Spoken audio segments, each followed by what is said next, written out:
Assalamualaikum warahmatullahi wabarakatuh.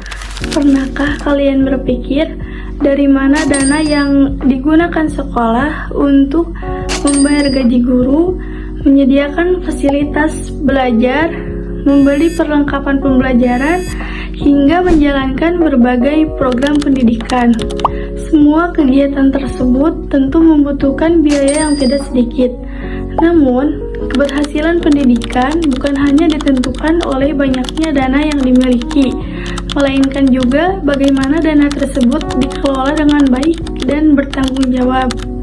Oleh karena itu, pada video kali ini kami akan membahas mengenai manajemen pembiayaan pendidikan.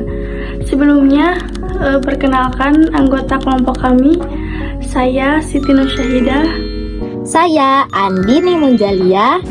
Saya Adis. Dan saya Alisa Zahra.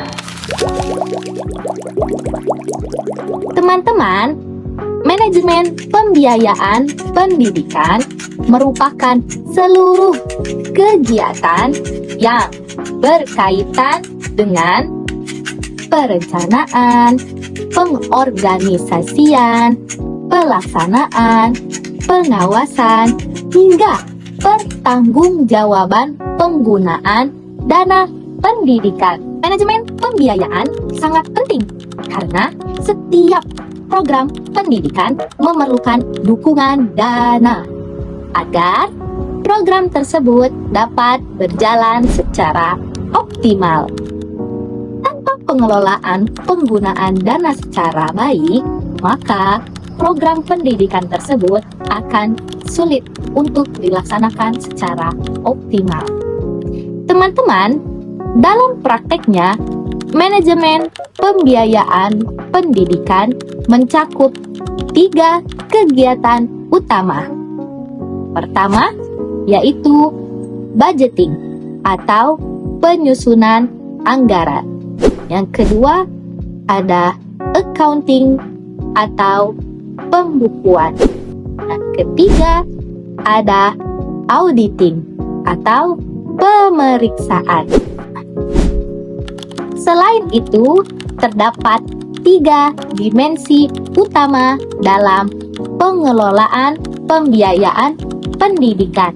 Yang pertama adalah dimensi penerimaan.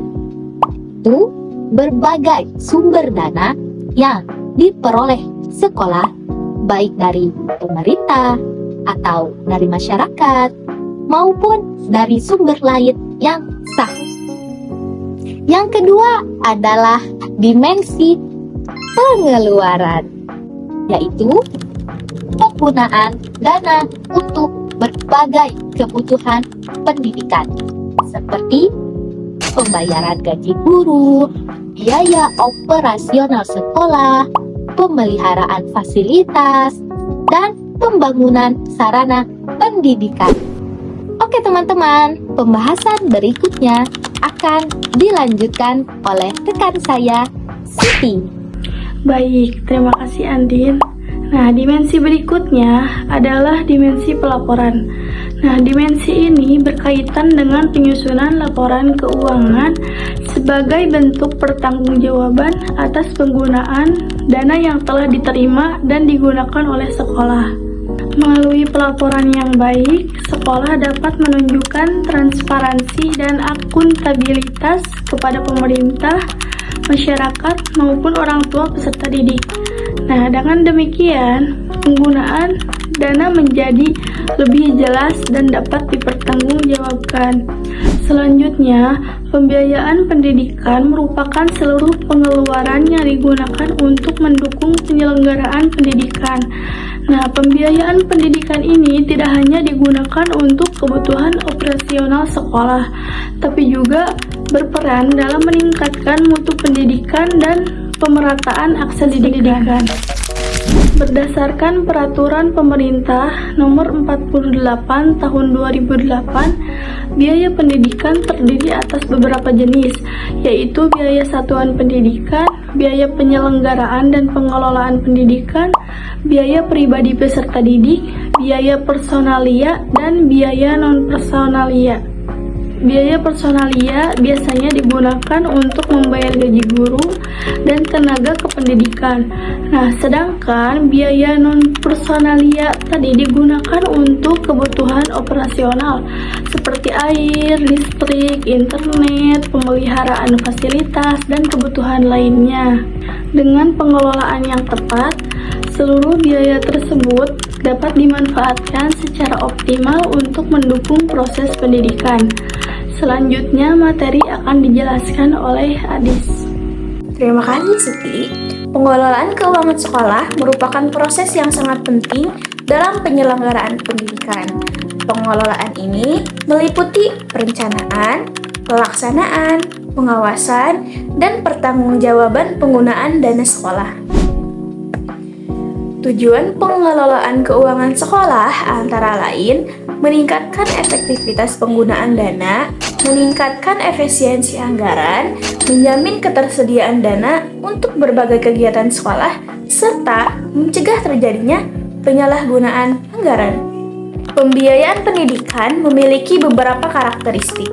Salah satunya adalah biaya pendidikan yang cenderung meningkat dari tahun ke tahun karena perkembangan teknologi, kebutuhan sarana pendidikan, serta peningkatan kualitas sumber daya manusia. Selain itu, sebagian besar biaya pendidikan digunakan untuk kebutuhan sumber daya manusia, terutama gaji pendidik dan tenaga kependidikan. Pembiayaan pendidikan juga dipengaruhi oleh faktor internal dan faktor eksternal. Faktor internal meliputi tujuan pendidikan, kurikulum, jumlah peserta didik, dan kualitas tenaga pendidik.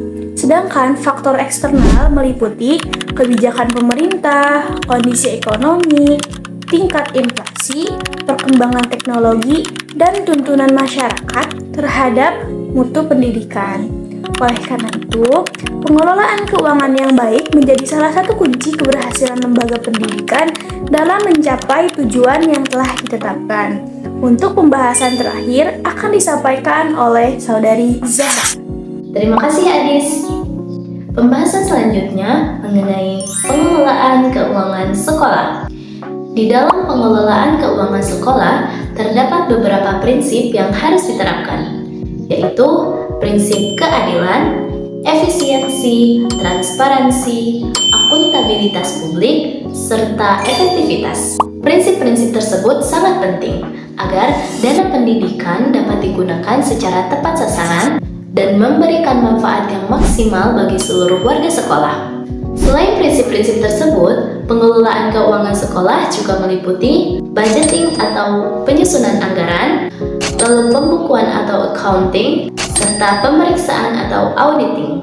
Sekolah juga memperoleh dana dari berbagai sumber, seperti pemerintah melalui APBN dan dana BOS, pemerintah daerah melalui APBD, orang tua peserta didik, masyarakat, maupun sumber lain yang sesuai dengan peraturan yang berlaku.